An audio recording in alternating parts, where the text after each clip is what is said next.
Aurelio est ingénieur de formation, ingénieur biomed de la Polytechnique de Lausanne. Il a d'abord son bac et maîtrise là-bas avant d'être attiré au Japon pour travailler avec l'équipe de Mitsuo Kawato.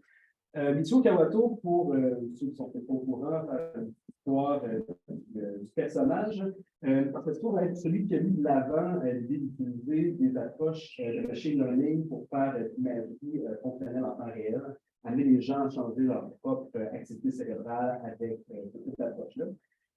Aurelio a été dans les premiers à vraiment comme arriver au moment où c'était hot à ATR et les études démarraient et l'approche était un peu raffinée. Donc, si bien que maintenant, Aurelio est maintenant le directeur du département d'école de neurofeedback. Ce qui se passe avec cette approche-là à ATR, c'est lui qui s'en occupe.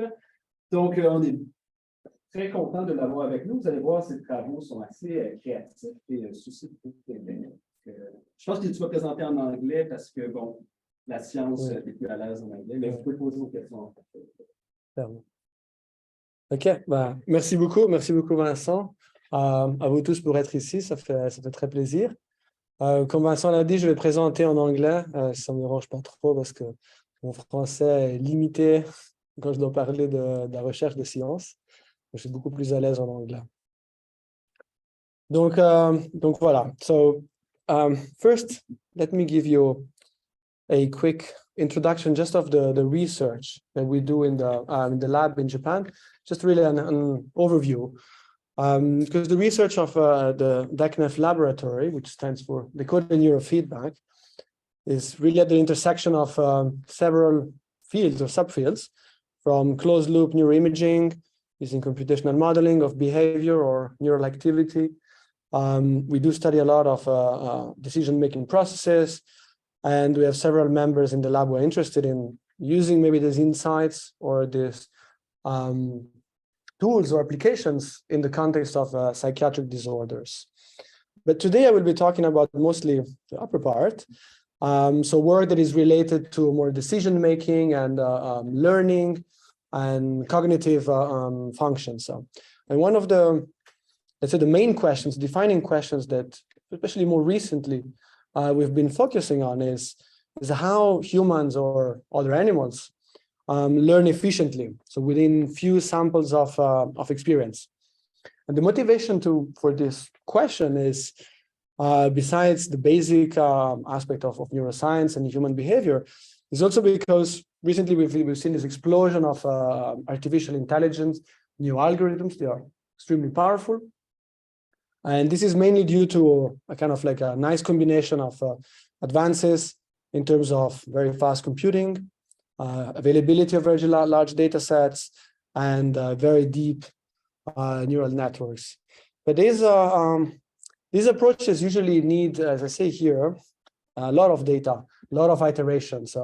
And often if we think about humans or other animals, the learning process itself seems quite different, at least to the surface. And I want to give you an example of why understanding also learning, and especially from within few iterations, few samples, is important. So imagine that you are in this, you're this hiker in a forest, and you want to reach your tent there. So this sounds like a very simple task. You're there, there's a forest, there's a river, and in itself, you know, if you go a bit behind it, if you look at just at the sensory kind of aspect of it, the visual aspect of it, there's a lot of information. But the sensorium level, there's probably too much information just if you just want to process at that level. So humans and let's say the brain in general, probably what it does is to operate a transformation. We have a sort of reduced dimension, reduced sort of sketch of this very high dimensional, very complex space. And what we're interested in is how this transformation happens, how this is then useful and used in learning. So we have some ideas, and some of it might be, I guess, everyone would agree upon, and others maybe are a bit more speculative. So of course, evolution and the architecture of the brain provides a very nice constraint on how this might happen. They might have, we might have sparseness priors, only some aspect of the scenes or the world are relevant. The brain might create internal models, so internal representations of this outer world, but also modularity, and particularly what we are interested in is learning, so reinforcement learning and cognitive functions, and especially their interaction. This is what we think is something that the brain uses a lot to learn and to learn efficiently, to speed up, to go beyond having to operate purely at the pixel or at the sensory level, and create work on a hierarchy of abstractions. So now to go into the actual research that we actually perform, first I would give just an outline of the work that I will be telling you about today. So I give you a sort of an introduction on the type of approaches and this decoded neurofeedback approach that we use here. I bit in a kind of provocative way say when we want to study the limits of learning. So limits, I mean putting people in situations that are very, very difficult to learn. And then it presents also two studies on that are more recent work on sort of how we extend this, and we have sort of used a combination of real-time closed loop experiments to really study this aspect of learning, and it's more like faster, efficient learning now. But the core really, what we use is neuroimaging and coupled with machine learning. So this is essentially applying what we call decoders, so machine learning classifiers, to neural activity that we measure with fMRI. Now, the reason for using this approach, especially this decoding approach, is because we find that decoding has a high specificity, both in terms of information. So we are, with decoding, we're tracking specific information, specific representations, and we're looking at that in terms of spatiotemporal patterns of activity. As an example, so imagine that you want to look in terms of the brain at activation for seeing red or green.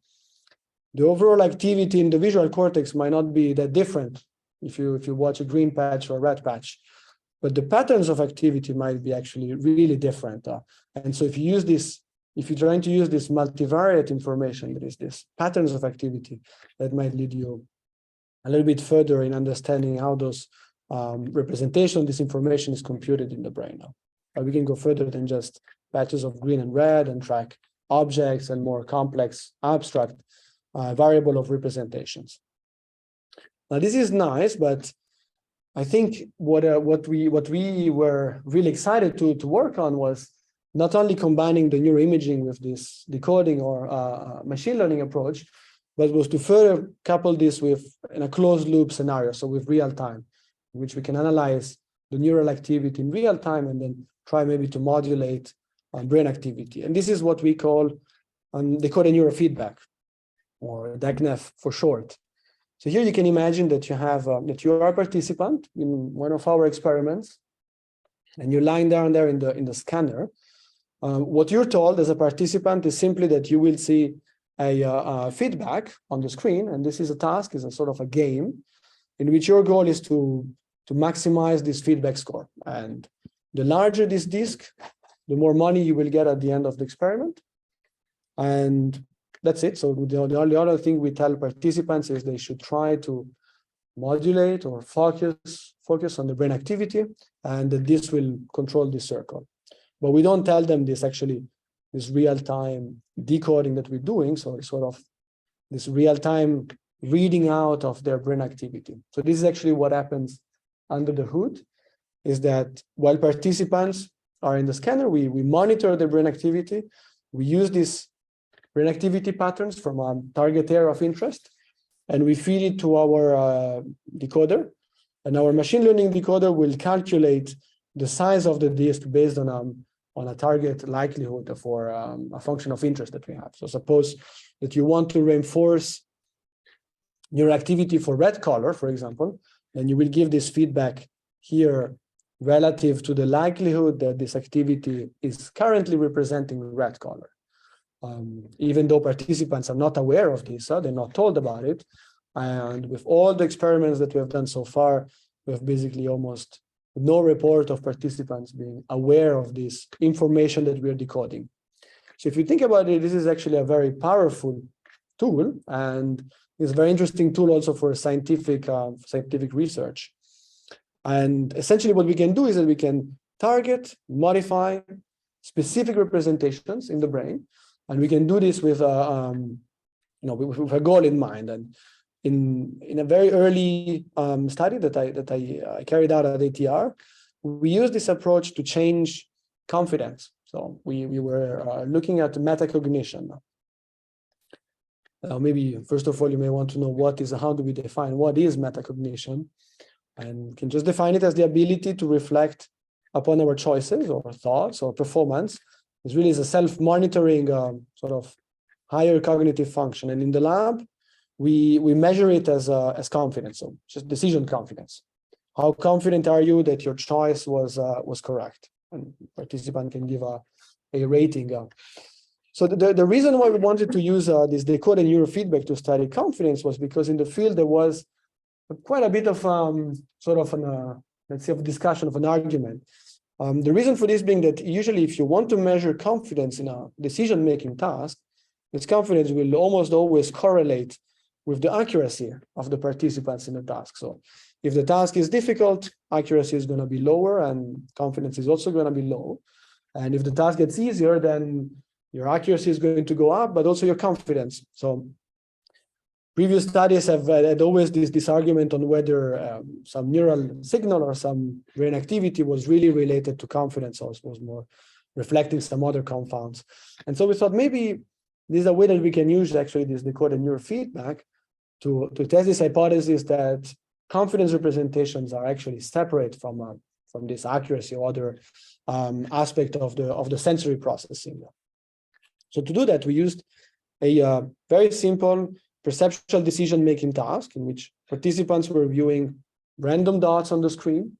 Now, some of those dots were moving either to the right or to the left, and participants then had to make a perceptual choice, so to report whether the motion was right or left, and then they were instructed to give a confidence rating from 1 to 4, 4 being the highest level, so very confident.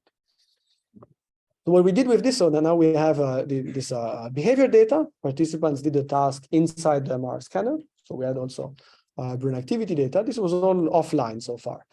But with this data, we could build what we call these decoders. And we built decoders for a variety of task-related variables, already because we wanted to explore if those representations, let's say, of confidence were similar or different from, let's say, the perception of the in terms of the motion, or maybe the correctness, since usually accuracy correlates with confidence.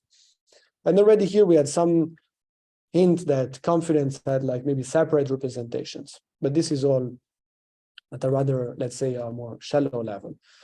And so this is where this decoded neurofeedback was a very useful approach here, is that we could use it to train participants to, let's say, reinforce those brain activity patterns that corresponded to a specific confidence, let's say, level or state.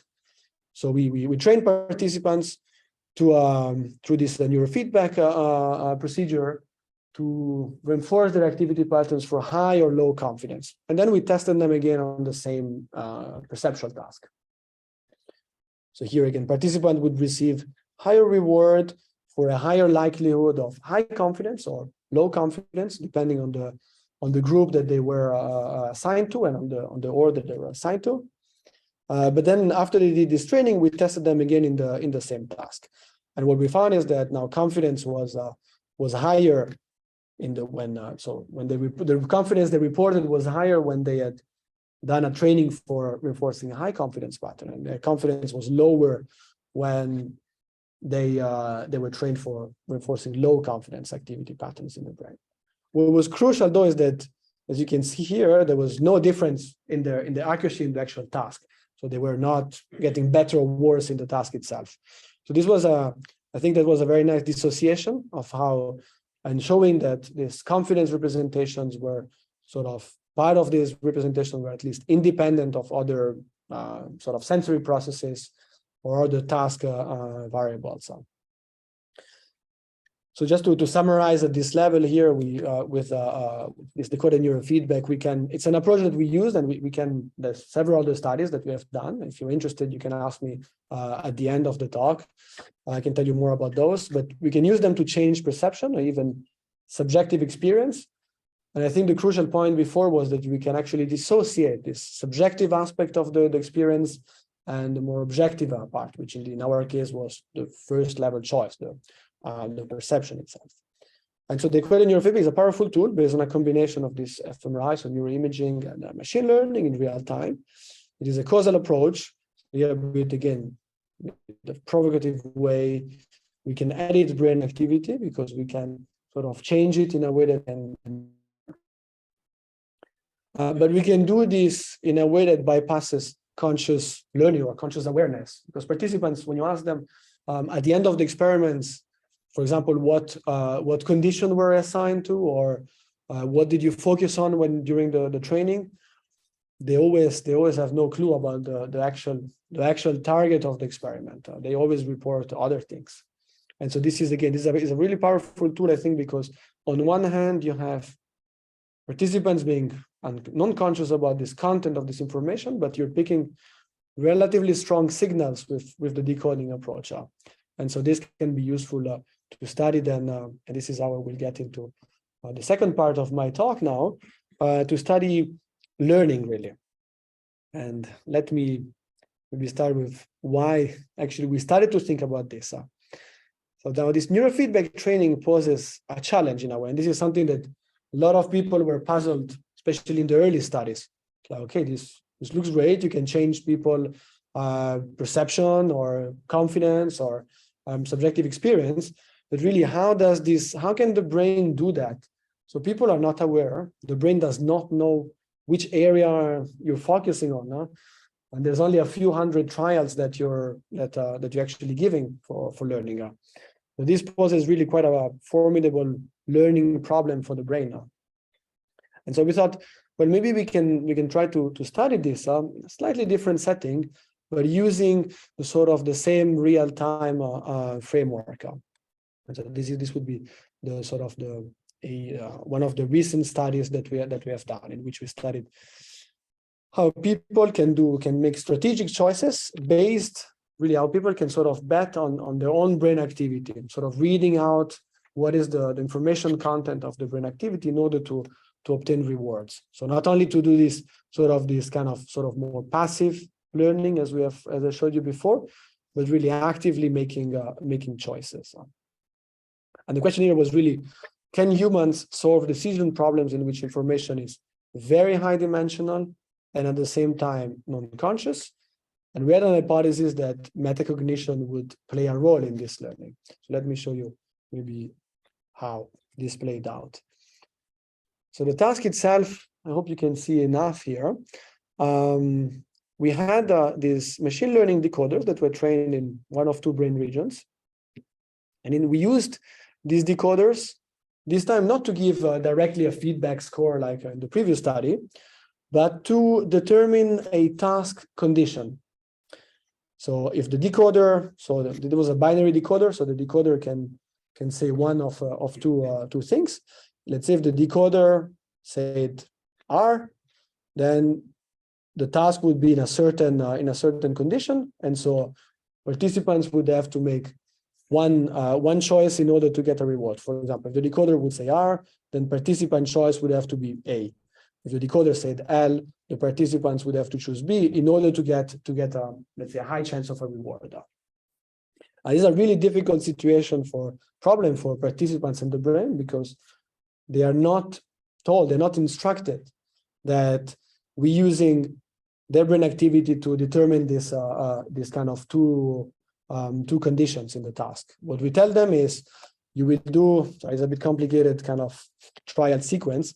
We tell them, you will see on every trial this random dot motion that will be on these first two sessions, that will be very dim, very ambiguous. You have to try to focus hard and try to tell whether the motion is right or left. Then we ask them to give a confidence rating, and then we ask them to make this bet, this choice between A and B options. If they make the correct bet, given the decoded brain activity, then they would get a high chance of getting this reward. Now, 30 yen is about 20 cents for one trial. So what really happened is that at the beginning of every trial during this ITI period, so with the hemodynamic delay, we actually targeted this time point, but what we're targeting was this initial point in which there's just a blank screen. Participants are just sort of resting in between trials. And this data, this brain activity data, was fed into the decoders and then used to determine this task condition on a trial-by-trial basis. So we as experimenter had no control on the trial sequences, whether the sequence would be right, left, or so, R, LL, and so on. This was purely determined by the brain activity and therefore by the decoder. Participants then had to sort of learn the association. When the brain state, let's say, is in this, when the brain is in this R state, participant had to learn to choose A at the end of the trial. When the brain was in the L state, they had to choose B. On the third session, we actually translated this decoder, this brain state, this decoder output as actual motion on the screen, so on the stimulus, such that participants could actually learn the association even consciously, because now the task becomes easy.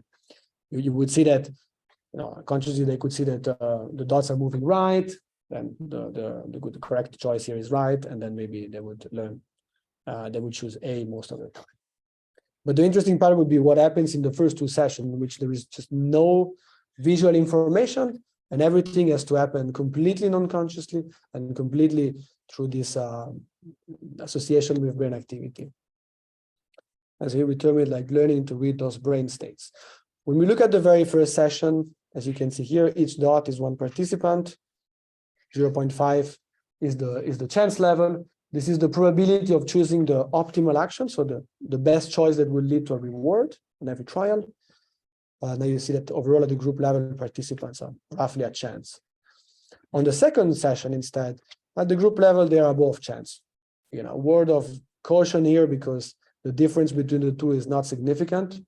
So the effect is not strong, but it's a good starting point in which we see that participants in the second session overall, most of the participants show the ability to choose the correct answer, the correct rewarding option, more than chance. And on the third session, of course, the performance goes high very much, but that's also because we start to translate this brain activity into an actual visual stimulus and the task becomes easy. You will notice that one participant actually failed to learn throughout. But okay, this is fine. This is okay. We have some evidence that some learning took place, but that's about it. So what we thought is here, one of our hypotheses was that metacognition is important for this learning now. And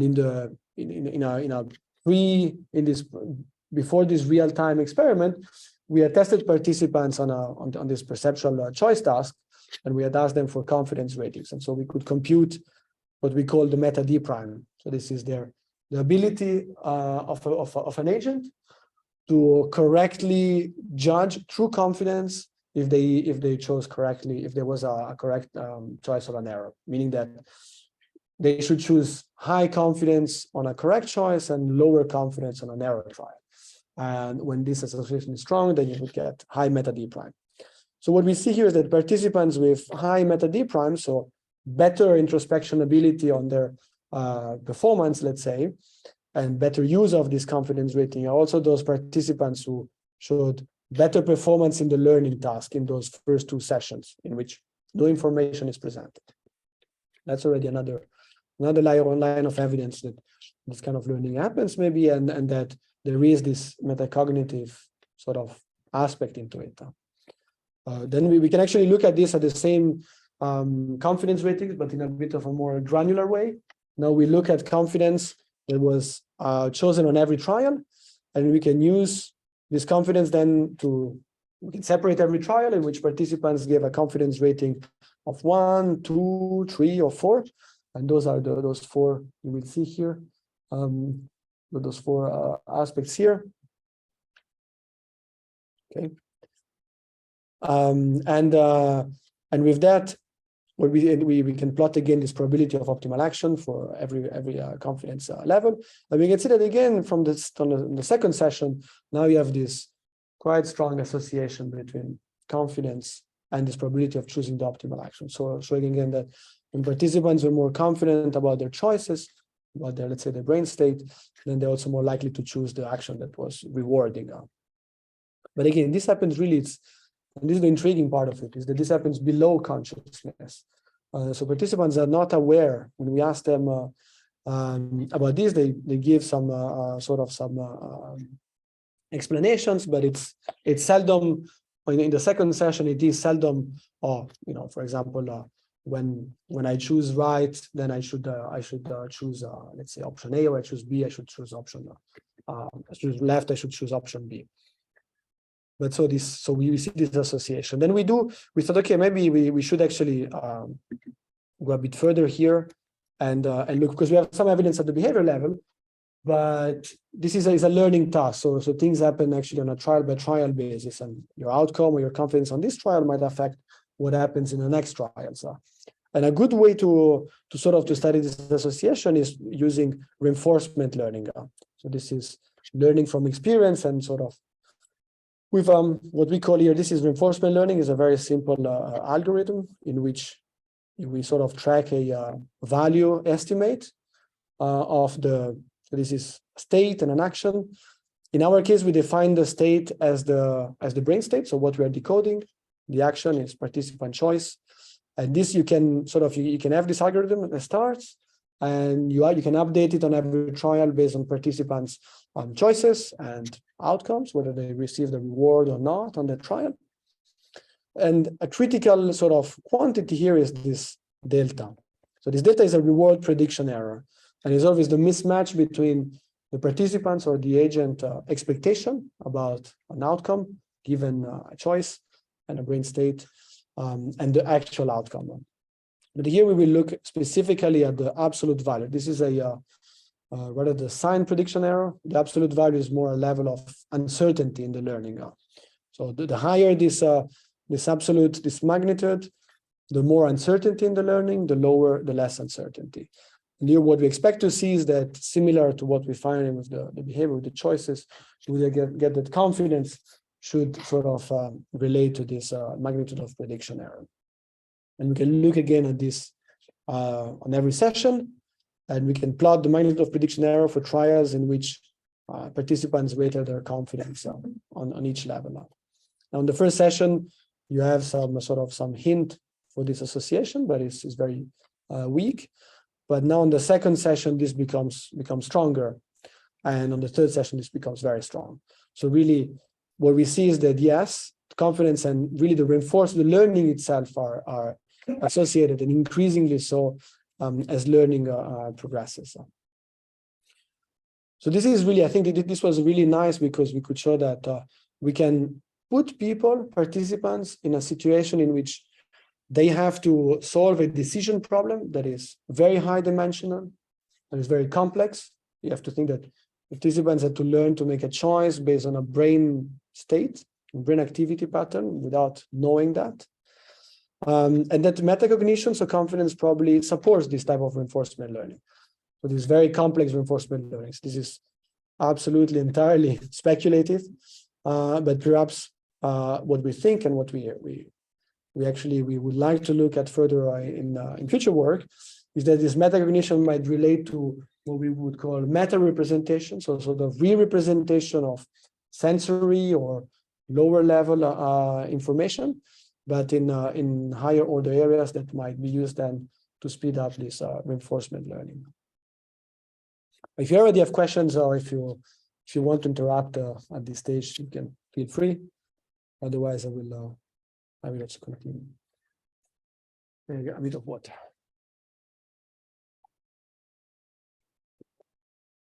And so for the third part now,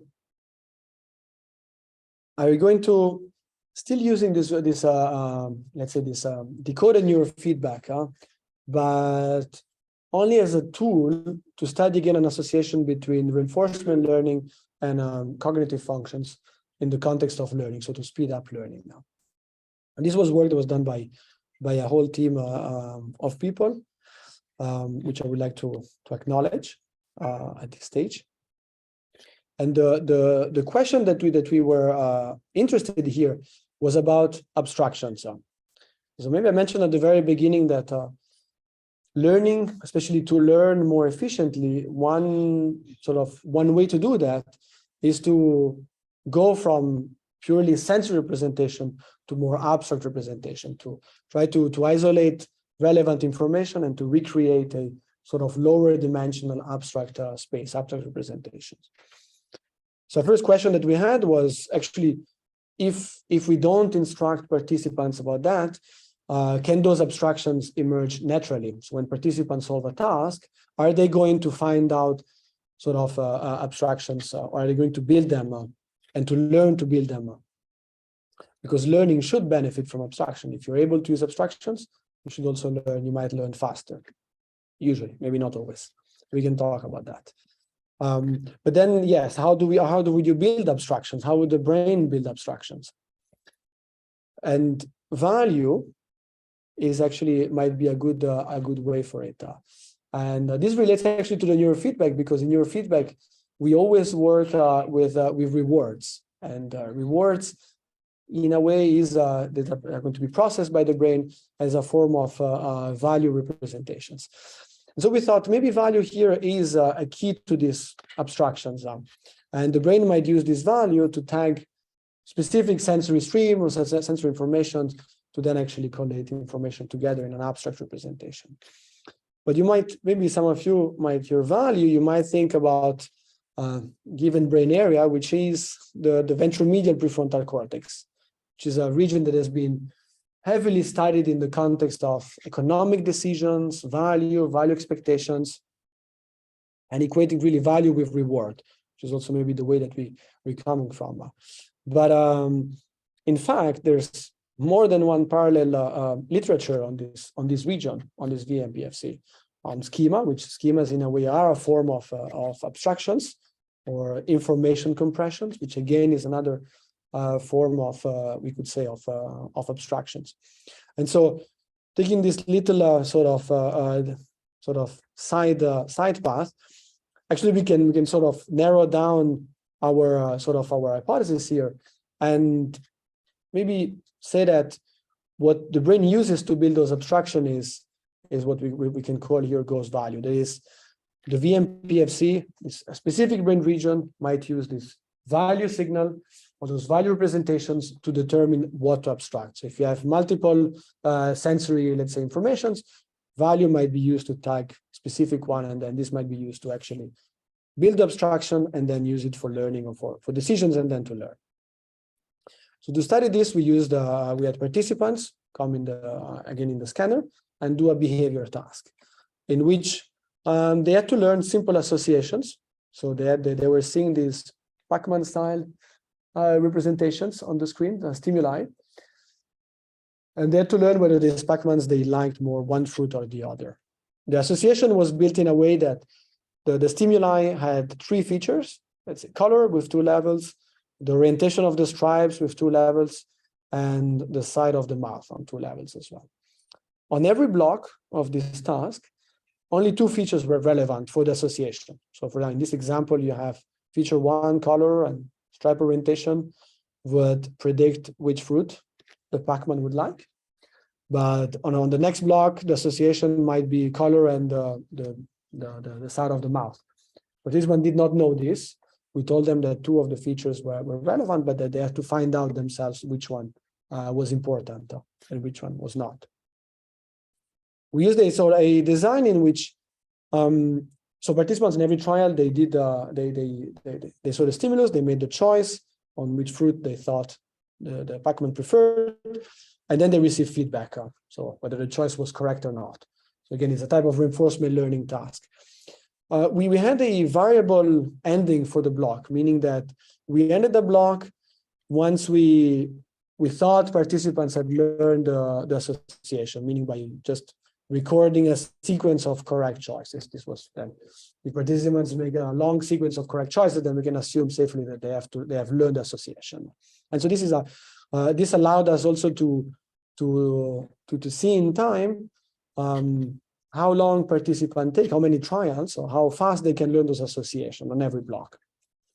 And we can also look at learning just within, so let's say within blocks, across trials, how this learning progressed. So here I'm just plotting like a snapshot, a view across all blocks, just going in time through the trials and plotting here the sort of the probability of making a correct choice. Of course, the first trial is a chance, but then participants learn pretty quickly. This is fine. This is simply that showing that participants learn. What is more interesting is that their ability to learn those associations gets better with time. So something changes in their behavior, in their strategies to find those associations. At the beginning, in the first blocks, the learning speed is low. And as they get through the blocks, the learning speed increases. Learning speed here is simply the inverse of the number of trials they do to get to criteria to learn to end the block. And so you can see that something changes. They learn faster over time. So this suggests that maybe some learning strategies, so some strategies in the behavior have changed over time. And again, to go back to reinforcement learning, one simple way to test this, what type of strategies they use, is to use and to apply, again, simple computational modeling, so this Q learning, to their behavior data. So basically, we're trying to use this algorithm. We feed it to participants' data, and we can then measure, we can estimate their own learning rate for every block, and we can also play with the states. So as I mentioned before, with Q learning, with reinforcement learning, you have this value function that is based on a state and an action. So the state here would be the type of stimulus that was presented on every trial, and the action is the fruit that the participant chose. I said we can play with the state here. The state, because the task has 3 features with 2 levels each, only 2 being relevant, and so there's different ways that we can put those features together to create a state in reinforcement learning. So we can have a naive way in which we don't care whether a feature is relevant or irrelevant. We just take any possible combination of the 3 features with 2 levels. And this is in a naive way and is redundant. It's redundant because you don't need to have so many states to actually learn this task. Or we can define those states as what we call here the abstract strategy. So only focusing on the relevant features, and then have these reduced spaces. So here it's only 4-dimensional, here it's 8-dimensional. And of course, if you test this in a reinforcement learning, if you do just a simulation and you just use like a standard, let's say a fixed learning rate, and you present to the agent like a sequence of trials as participants would do, you let the agent choose which fruit they would prefer. The agent would learn, and of course you would see that the one that uses the abstract strategy is faster, is better at learning because it has less space to explore. But what we see then is that participants too have the same show the same behavior, in the sense that those participants who, after we fit the model to their behavior data to every block, we can compute an abstraction level, which is over all the blocks they've done, how many blocks are best fit by an abstract strategy compared to the blocks that are best fit by the feature strategy. Then you get this ratio and you get this abstraction level. And you find that, of course, those participants who have higher abstraction use are also those who learn faster. So this is sort of as expected now. But the more interesting aspect of it is not only that this happens at the level of the whole experiment, but that you have a transition across within the experiment, within participants, from the early part of the experiment, the first few blocks. So this is the first half of the blocks. They have a certain level of abstraction. There is abstraction to some extent, and later on in the latter part of the experiment, now they are more likely to use an abstract strategy. So this tells us that at the same time, participants use abstractions to learn, and you can see that this is not 0, is larger than 0, but also that they learn to use those abstractions over time, because at the beginning they are less likely to use an abstract strategy. So here we were interested, we see this at the behavior level, we can have this computational modeling, but what we were interested was what happens in the brain at that time. How is this abstraction built. And so to this, the time point that we can focus is when participants view the stimulus itself, because this is when participants view the stimulus, this is when the brain has to compute, has to sort of construct the task state. So decide what state it is in and whether, so what feature to focus, and then what choice to make. And so for this, we can use, again, because we have the modeling, the computational model, now we can focus on this, on the value function. So value function is updated on every trial for every participant. So now you have this value that is updated and it sort of changes on a trial by trial basis, reflecting the choice history and the reward history for every participant. And we can correlate this value with activity across the whole brain. Now, unsurprisingly, you would see that the activity in the ventromedial prefrontal cortex is the one that really correlates with this value function, sort of as a textbook example of a value signal in the VMPFC. But what we thought there is that, okay, that's nice, but it's sort of, it doesn't tell us much more with respect to how is the brain computing this sort of this task state based on the value.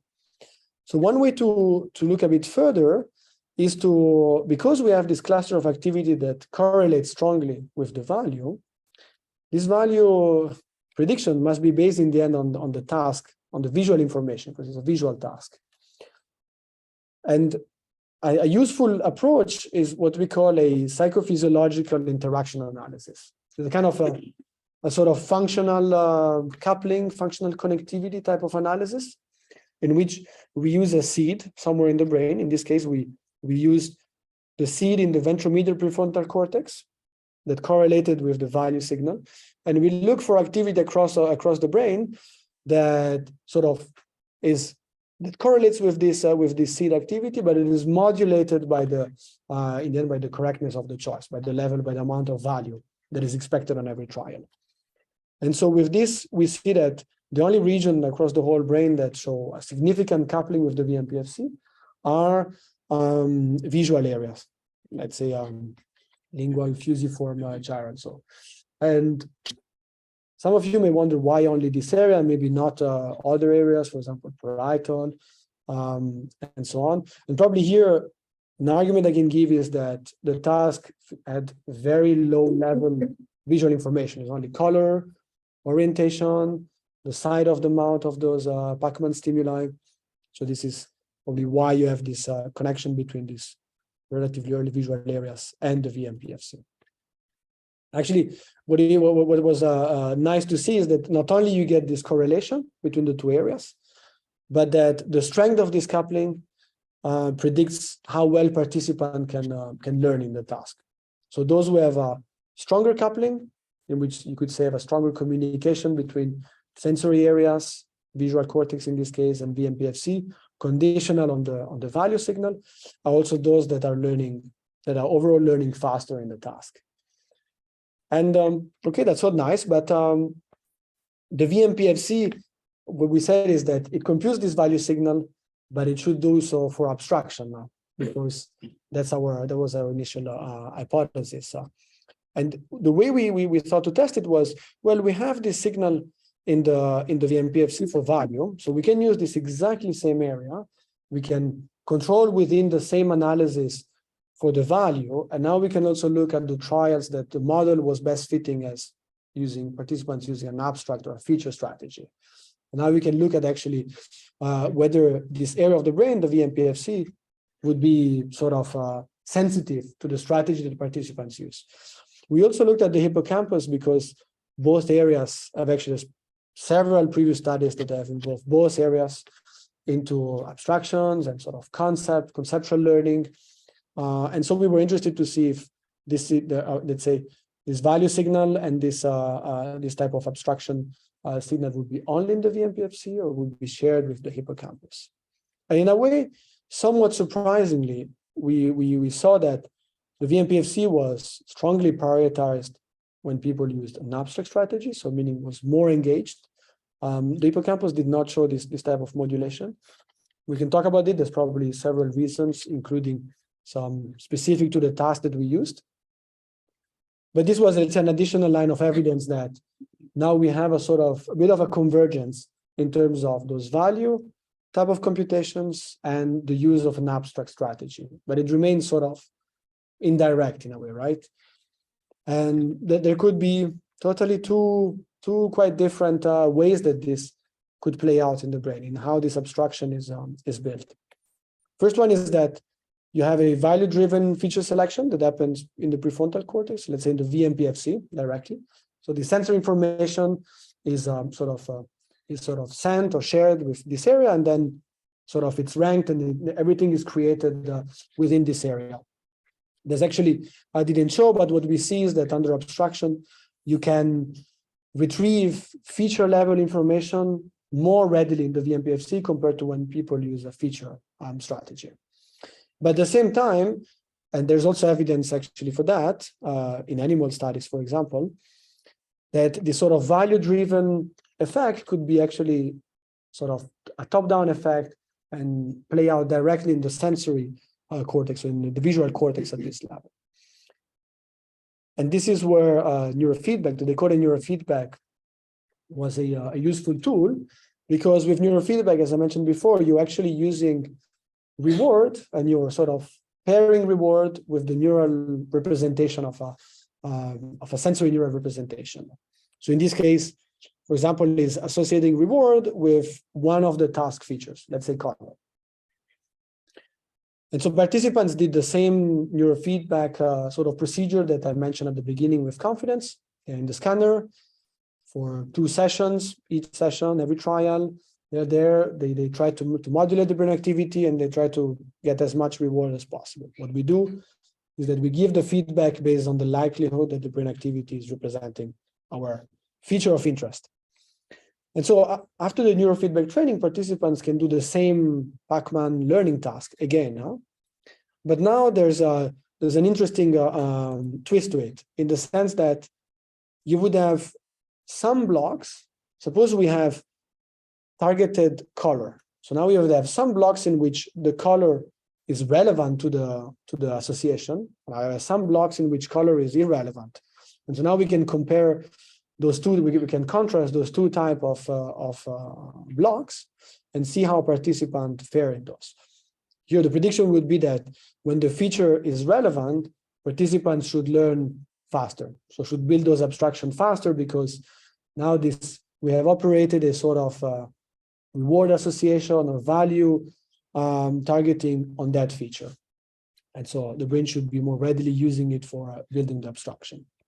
And so for this, we can compare their behavior to the latter half of the pre-neurofeedback experiment, in which so these are the latter half, in which participants already had learned to use those abstractions. When we look at both types of blocks separately, so you have here, this is after the neurofeedback, when the targeted feature was relevant, the abstraction has gone up. Instead, when the feature was irrelevant, you have no effect, or if anything, you have sort of almost the opposite effect. So really that higher abstraction happens, so participants are sort of able to build this abstraction better, more readily, when value has primed that feature. They're directly in the sensory cortex, sort of giving some form of support for the hypothesis that this type of value selection or value capture of the feature can happen directly in the sensory cortex. So maybe here to summarize a bit this last study as well, before I go into the end of the talk and a bit more speculative, even more speculative views. So first of all, here, in a way, as expected, because it's an unsurprising aspect, we find that compact representations can speed up learning. VMPFC seems to be very important for it, because it is prioritized under abstractions. Its coupling with visual cortex predicts the learning speed. And this is related to maybe to work by Yale's Neve lab, in which there's this idea that the brain has to build states, so representation of the world, but that are really contingent on the task or on the goal. And this sort of coupling between the VMPFC and the visual cortex could be really related to that. You have this sort of this type of task states are continuously recalculated based on what is currently valuable or currently important. But this value sort of controls attention and happens directly in the sensory cortex. And this is useful then for the abstraction. It's sort of selecting the relevant information for abstractions. And again, here, this scenario really follows several previous works in animals and in humans as well, showing that we can find this type of attention capture. So to go back to my initial sort of question, so how do we learn efficiently within few samples of experience? I don't think I have answered this question at all. Hopefully not, actually, so I can have a few more years to work on now. But at least we have a few a few pointers. As I said, some of it is still, I think, quite speculative, and we need definitely more evidence for it. But I try to sort of put a few points here. Maybe there's also discussion points. The first one is that the value in itself maybe is more than a numerical reward, as has been very often viewed in the field, especially from a neuroeconomics point of view. But maybe value itself is a high-level abstract representation that is useful. We discussed this in a paper that that's in press, will come out soon. And that attention might be something that is actually used to select this information. And then from a reinforcement learning perspective, when you put this together, it might be one way to reduce the dimensionality of the whole space that the brain has to deal with, so that learning can be more efficient. Metacognition, we found some evidence that metacognition is involved in the learning, and people who are better at using metacognitive abilities are also better at learning these very complex, high-dimensional tasks. But I've not talked about maybe how different regions actually interact together into solving these types of problems. This is actually work that we are thinking about at the moment, that we also are working on how those different brain areas, and especially the interest here for me, for the lab as well, is in metacognition as a sort of meta controller, we would say, on how it can be used by the brain to switch at a high level way between goals or representations, and now then to sort of control as well, sort of maybe downstream, how actions are selected and how VMPFC might be computed those value signals, but those value signals are very intimately related to other, I think, measures that we take, or other psychological constructs like the reliability of a representation or confidence in itself, sort of the confidence that the brain might have in a representation, and probably this sort of close interaction, this bidirectional interaction, cross-talking between these areas might be one way to solve very complex problems and to learn from smaller samples. We have put some of these thoughts, especially from the viewpoint of driving a more computational view of how metacognition can be computed in the brain and can be used by the brain in a recent paper with Mitsuo Kawato. And we are now trying to think about it in terms of a model across the whole brain, and in which we sort of define, I think, as all the neuroscience literature has now shown really repeatedly.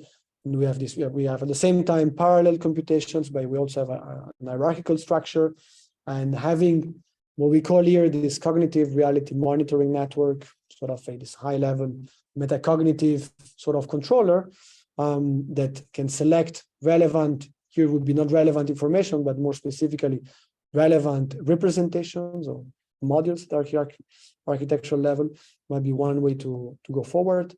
And we are sort of thinking about it, how to implement this in our deep neural network architectures to do some simulation work.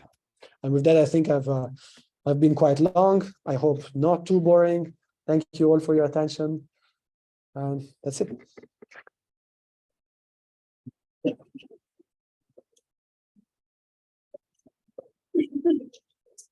Monsieur Aurelio, je réalise que je connaissais beaucoup moins tes travaux que je savais. Pour c'est des gens qui ont des questions pour toi, des clarifications, des pistes de réflexion. J'ai une question.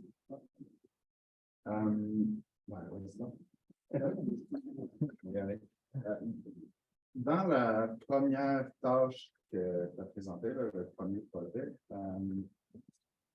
je suis vraiment curieux à savoir si c'est long-lasting. Est-ce que tu as créé des gens super confiants, puis ça dure longtemps, puis ça, tu as créé des gens qui ont plus confiance en eux, qui retournent chez eux, qui ont peur de traverser la vie.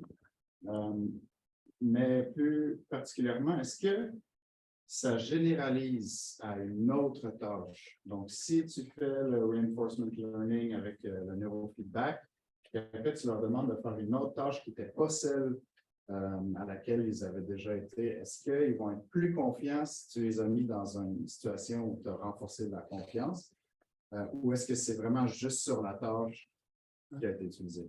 Alors, malheureusement, je suis désolé, là, j'ai une réponse un peu malheureusement, on n'avait pas les données, en fait. On n'a pas fait des tests à long terme, donc 1 mois ou 3 mois, avec cette étude-ci. Avec d'autres études donc d'école de neurofeedback, oui. Donc là, ce n'est pas sûr si ces effets seraient donc long-lasting, donc dans une période de mois.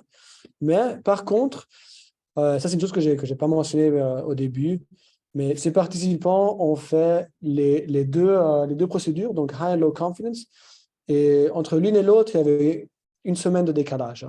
Et les effets se réduisaient, donc il y avait un peu un retour vers leur niveau de confiance initiale. Donc si c'était confiance plus élevée dans le training, ça redescendait, si c'était plus bas, ça remontait, mais l'effet était toujours là, et toujours significatif après 1 semaine. Mais après, on n'a pas de données donc, à des horizons plus longs, donc sur 2 mois, 3 mois. Donc là, je ne peux pas dire. Probablement, en ayant vu les données après 1 semaine, probablement que ça redescend petit à petit. Par contre, je ne sais pas sur quel horizon.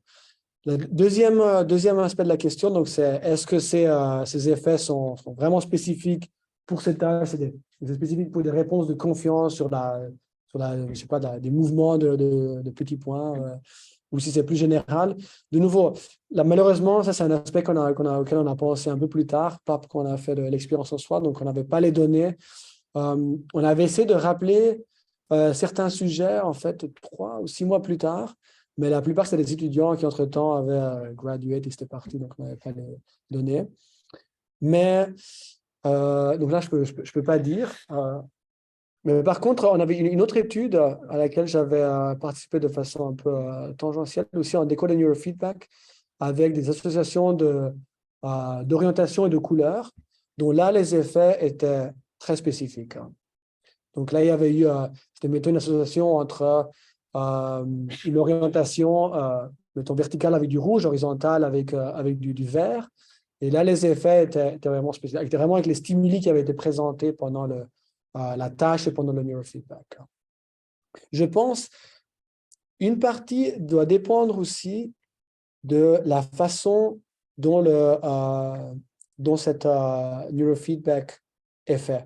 Alors, dans la tâche ici, alors je ne l'ai pas montré ici en fait, mais c'est un peu misleading parce que dans cette période de induction, de façon aléatoire, pendant 2 secondes, il y avait du random motion qui présentait aucune direction, mais vraiment, il y avait quand même ces petits points blancs lumineux qui bougeaient. Donc, en gros, l'idée, c'est que ça crée une association plus spécifique. Il y a peut-être un effet à ce niveau-là, que donc, s'il y a des... donc, on peut... Voilà. Juste pour suivre sur la question de Liliane, est-ce que vous donniez du feedback pendant la tâche sur la réponse du participant à propos de l'exactitude de sa réponse? Ou... Non. Non. Alors, pendant la tâche, non. Non, exact. Alors, la tâche que les participants faisaient, c'était cette tâche ici, donc il n'y avait aucun feedback ici. Donc, juste... voilà. Pour être sûr que je comprenne bien, oui. Ce que tu as appelé confiance, donc le changement de confiance après le feedback, c'est bien correspond, c'est toujours la valeur absolue. Donc, c'est en termes d'étendue qui est utilisé autrement dit, ils se mettent à utiliser 4 et 1. Par exemple, exact. Donc, il y a ces distributions dans l'utilisation de ces 4 chiffres qui changent, donc qui montent ou qui descendent. Et probablement, ça c'est un bon point à relever aussi parce que qu'on peut bien voir ici, l'effet n'est pas symétrique. Non, mais parce que je me demande si vous aviez obtenu le même résultat, si vous aviez plutôt biaisé la confiance vers le haut de la distribution ou vers le bas de la distribution. C'est-à-dire, non, ça marche pas, il faudrait que ce soit si. Ouais. Après, par contre, une chose qu'on a fait après, c'est parce que ça, c'est des effets au niveau général, donc sur tous les essais dans la tâche. Je ne sais pas si j'ai un slide de plus là, je vais voir un instant. Non, ouais, c'est pas grave. Parce qu'après, on est quand même allé regarder si ce changement de confiance était plus prononcé dans les essais corrects ou dans les essais, enfin, quand il y avait une erreur. Et puis là, justement, il y avait aussi une asymétrie. Donc, l'effet est plus prononcé dans les erreurs. Dans les erreurs, le high confidence, les participants devenaient overconfident. Dans les essais, oui, c'était correct. En fait, il y avait aussi un petit changement, mais il n'était pas si grand. Du coup, ça, en fait, ça se reflétait avec un changement, bien sûr, de confiance overall, mais ça a bien une réduction, enfin, de ce concept de meta-D prime. Donc, c'est la capacité d'utiliser cette confiance par rapport au choix.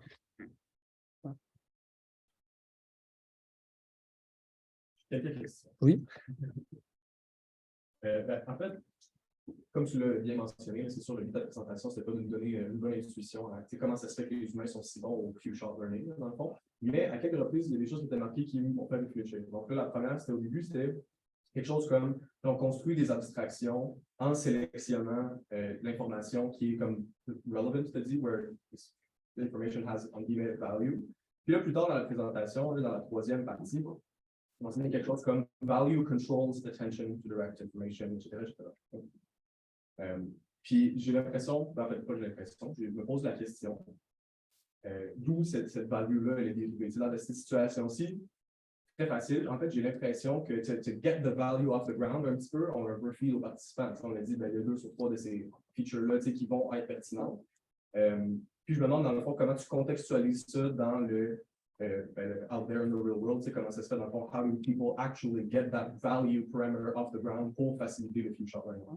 Ouais. Alors, ça c'est un point excellent auquel on a aussi commencé à réfléchir un peu, parce que bien sûr, ça, c'est dans la tâche là, c'est un exemple, c'est une tâche justement vraiment un toy example. Et puis la value, elle est claire, elle est là, on donne. On fait tous ces discours, mais après, au final, on fait la même chose, c'est-à-dire qu'on donne ces rewards, like 1, 0, etc. Donc, chaque essai.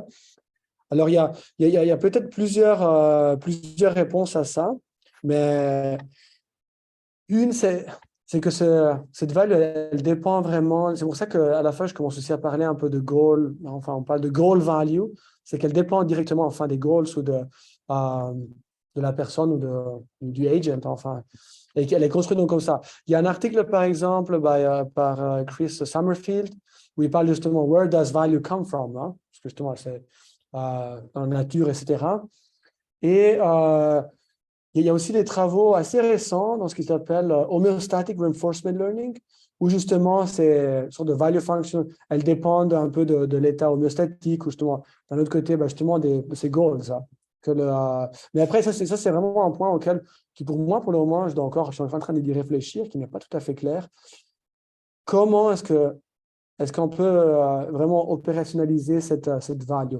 C'est peut-être justement, très probablement, c'est pas des chiffres justement de 1 à 10 ou comme ça, mais c'est une représentation en soi. C'est peut-être même un état en soi.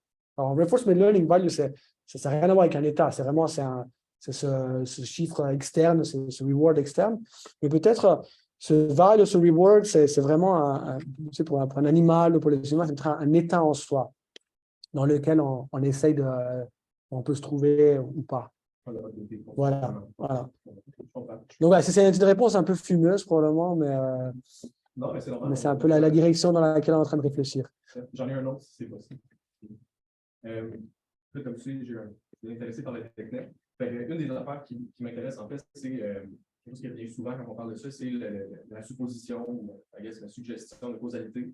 Puis ça, je suis curieux de savoir comment toi tu interprètes ça exactement En fait, je vais poser une question très large de comment tu grounds cet argument-là de causalité en fait, dans la DECNEF, surtout à la lumière du fait que on parle beaucoup de reinforcement learning, associative learning, peut-être même je pourrais insérer implicit learning, toutes ces affaires-là qui pourraient ajouter la confusion dans nos assumptions de causalité. Ouais, ça c'est une chose qu'en fait, on discutait un peu l'autre jour avec Vincent, parce que c'est, d'un côté, oui, c'est une approche causale, parce qu'on peut, je trouve, parce qu'on peut, on peut mesurer un comportement avant et après la manipulation. On voit qu'on a fait une manipulation spécifique, on va dire, sur une représentation ou sur un processus, et on voit qu'on a changé une variable de comportement. Sauf qu'au final, on se retrouve quand même à faire des corrélations au final. Et donc par exemple, là, on peut corréler le niveau de changement, mettons, dans le comportement et le niveau de capacité de moduler ces représentations pendant le neurofeedback. Donc, ça reste quand même un petit peu, il y a quand même on va dire une limite aussi à ce niveau-là. On a fait aussi un peu des travaux, en fait, Kaz Shibata a fait des travaux pour aller un petit peu plus loin aussi pour comprendre un peu plus quel est le mécanisme justement du decoded neurofeedback. Parce que bon, là, oui, on parle de phase oui, que c'est reinforcement learning en général. Après, qu'est-ce qui se passe vraiment au niveau du cerveau, des neurones, des circuits, c'est moins clair. Parce qu'au final, dans tous les decoded neurofeedback, les études qu'on a fait, c'est avec de la neuroimagerie, donc de l'IRM. L'IRM, ce n'est pas la même chose que l'activité neurale. Et là, justement, là, j'ai peut-être une slide pour montrer, du moins, enfin, pour un peu plus de preuves que c'est un processus de reinforcement learning. Hein. Donc, ça, c'est une méta-analyse sur plusieurs que Kaz Shibata a fait sur 5 ou 6 études de decoded neurofeedback pour montrer justement qu'au moment du feedback, il y a vraiment ces aires qui sont impliquées dans le reinforcement learning qui sont bien actifs. Il a fait d'autres analyses aussi pour montrer aussi que c'est une analyse que j'ai fait dans une autre étude pour montrer aussi que la dimensionnalité de ces représentations, elle change en fait avec le neurofeedback training. Hein. Donc voilà, ça c'est un peu une réponse de nouveau half answer que je te donne là. Mais ouais, peut-être Vincent, tu as aussi des... Mais moi, j'ai réfléchi un peu à l'idée de la causalité récemment. Puis, je suppose que, tu sais, on veut étudier le cerveau avec des images qu'on présente pour avoir de la connexion sur le cerveau.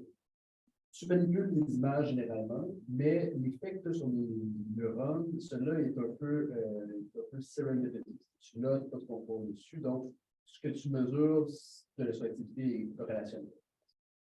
Ce que tu veux pour revenir à tester la causalité sur les neurones, à proprement parler, c'est d'avoir une méthode qui permet de manipuler l'activité neuronale en la décorrélant de tous les autres facteurs autant que possible. Donc, en décorrélant l'activité dans une région de celle des autres régions. Chose qui est difficile à faire généralement quand tu fais, par exemple, donc, l'idée, c'est pas vraiment juste de parvenir à avoir une action directe sur les neurones, de stimuler directement les neurones. Peut ne pas nécessairement t'amener à avoir une action causale, parce que si, par exemple, tu stimules ces neurones-là, mais tu as un effet à distance sur d'autres régions du cerveau, comme le canocide, tu peux, en fait, te fourvoyer dans ton état de distance causalité.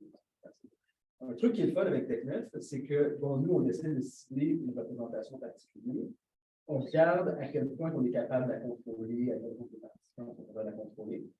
Puis non seulement ça, mais après, on peut regarder est-ce que cette manipulation-là a été associée à des changements dans d'autres régions. Aurelio, je ne vais pas trop parler de ça, mais c'est une analyse qui est complémentaire qui s'appelle l'analyse de transmission.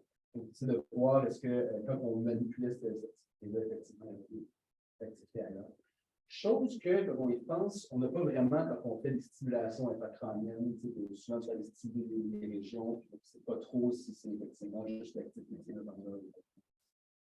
Donc, bref, l'outil de DECNEF au niveau d'établir un lien causal est intéressant, mais ce n'était pas l'outil le plus fort non plus. Si on veut, par exemple, aller vraiment chercher un gros signal, DECNEF, c'est quand même pas la meilleure place au monde.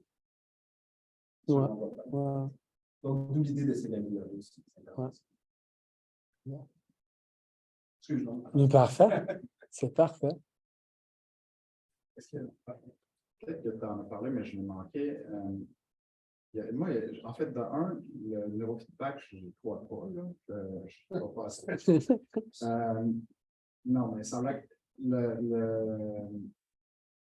est-ce que c'est un moment eureka quand le participant il est dans le scanner puis qu'il était en train de faire le neurofeedback, puis le cercle ne grossit pas, puis à un moment donné, paf, le cercle il se met à grossir, puis là, whoop, le participant il a comme catché, sans l'avoir catché, parce qu'il va te répondre après qu'il ne sait pas en tout qu'est-ce qu'il faisait ou qu'il n'y a pas donc ça, c'est une chose. Est-ce que c'est comme un moment eureka, puis à ce moment-là, Puis la deuxième portion de ma question, c'est est-ce que si le neurofeedback était basé sur un décodeur qui n'a rien à voir avec la tâche, ça marcherait pareil? Donc, puis peut-être une autre façon de voir ça, c'est est-ce que la taille du cercle corrèle avec la quantité de confiance? Je ne sais pas si tu l'as vu. Oh, OK. À quel point le neurofeedback peut fonctionner chez un participant? Est-ce que c'est prédictif à la quantité de confiance additionnelle qu'il va y avoir? Ouais. Alors, non, alors ça, de nouveau, j'ai pas... Je crois pas que j'ai le... Bon, attends un instant, voilà.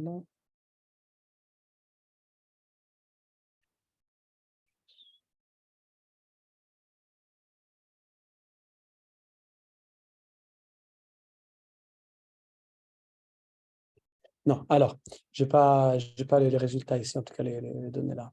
Pour la première partie de la question, est-ce que pendant l'apprentissage de neurofeedback, est-ce que c'est le step function, ça arrive d'un coup et puis après ça reste stable ou bien pas du tout en fait. Ça dépend des sujets, mais en général, on voit dans le cas de l'étude sur la confiance, c'était sur 2 sessions de neurofeedback. Bon, je n'ai pas les données là, mais ce qu'on voit, c'est que entre on va dire la capacité d'induire ou de mesurer, enfin, on va dire la dimension du cercle, dans la première session et la deuxième, il y a un peu de changement. Donc, dans la deuxième session, c'est un peu plus élevé que la première. Mais en général, il y a pas mal de variabilité aussi entre trials. Donc, il y aura certains essais où il y aura un gros cercle, d'autres essais où il y a un petit cercle. C'est pour ça que, en gros, il y a 2 façons, je pense, un peu de voir la façon dont ce neurofeedback agit, qui peut peut-être dépendre un peu aussi du type par exemple ici, du type d'induction, enfin, la période d'induction, quel type de stimuli on montre, c'est plus associatif ou c'est vraiment plus une induction. C'est vraiment une induction, en fait, en gros, ce serait que le cerveau apprend à induire un certain patron d'activité, parce qu'en gros, il associe ce patron avec un reward, et ce patron, après, devient plus commun dans le temps. Et ça, c'est sur une simulation qu'on a fait avec un toy model avec reinforcement learning, et puis ça, on a montré que c'est une possibilité, sauf que cette possibilité engendrerait enfin vraiment comment dire, vraiment une bonne amélioration d'une session à l'autre au niveau de la capacité d'induire. L'autre possibilité, c'est juste que assez rapidement, ce qui se passe, c'est pas que ces patrons, ils se passent plus souvent dans le temps, simplement que chaque fois qu'ils se passent, ils sont associés à un reward, justement. Parce que le disque, simplement, ça détermine directement le reward. Et c'est juste cette association. Et puis ça, alors là, donc en gros, sur tous sur les 2 sessions, mettons, ça, en général, dans la plupart des études qu'on a fait, ça corrèle avec le changement au niveau, mettons, dans ce cas-ci, de la confiance. Donc, particulièrement dans le groupe qui avait fait, enfin, dans les sessions, les participants avaient augmenté leur confiance. Il y avait une relation très, très claire où le plus la confiance avait changé, enfin, le plus le neurofeedback avait été successful avant. Aussi un peu dans le low confidence, mais en regardant toutes les sessions ensemble, il y avait quand même une assez claire relation. Et ça, c'était le cas aussi dans d'autres études de DACNAS. Et ça, d'habitude, c'est quand même un peu une façon aussi qui est assez un peu nécessaire de montrer, parce que ça valide un peu aussi, justement, si la capacité mettons, d'induire ou en tout cas d'associer ces patrons avec le reward, est-ce que ça corrèle après avec l'effet enfin, avec le comportement qui nous intéresse.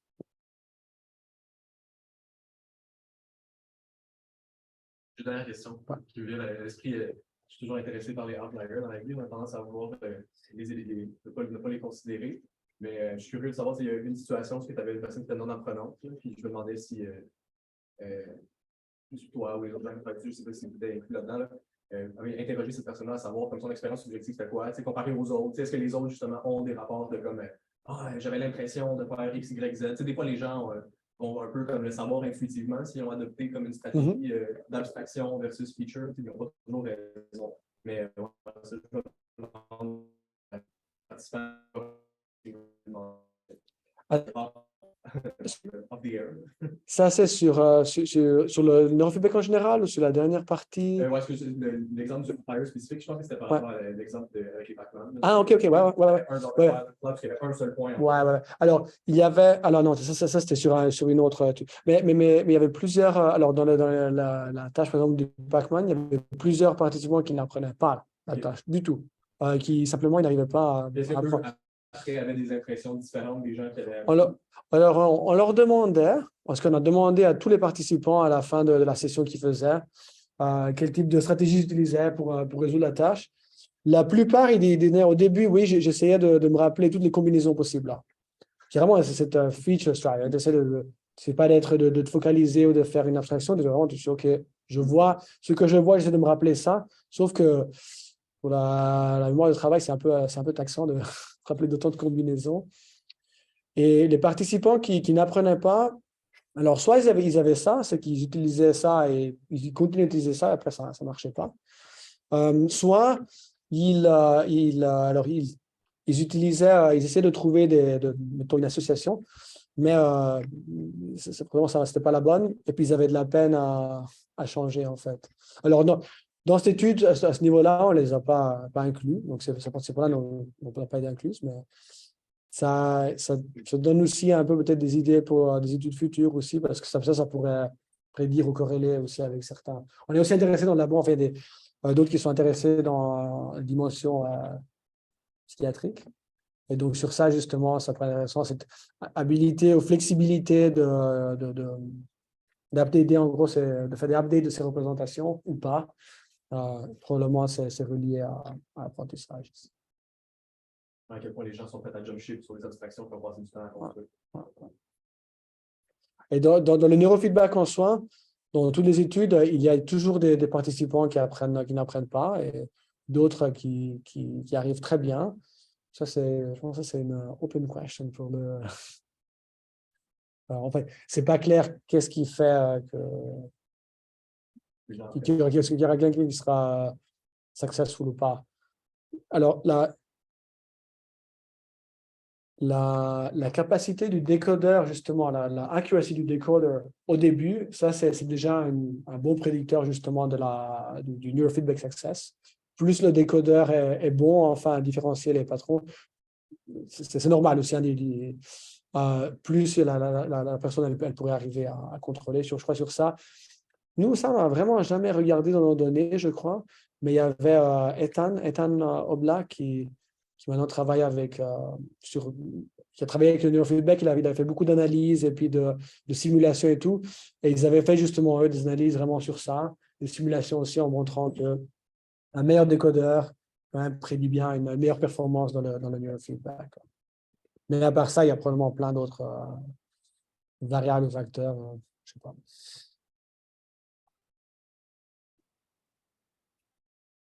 Merci beaucoup. Je pense qu'on va continuer la discussion avec Bernard. Merci beaucoup, Aurelio. Merci.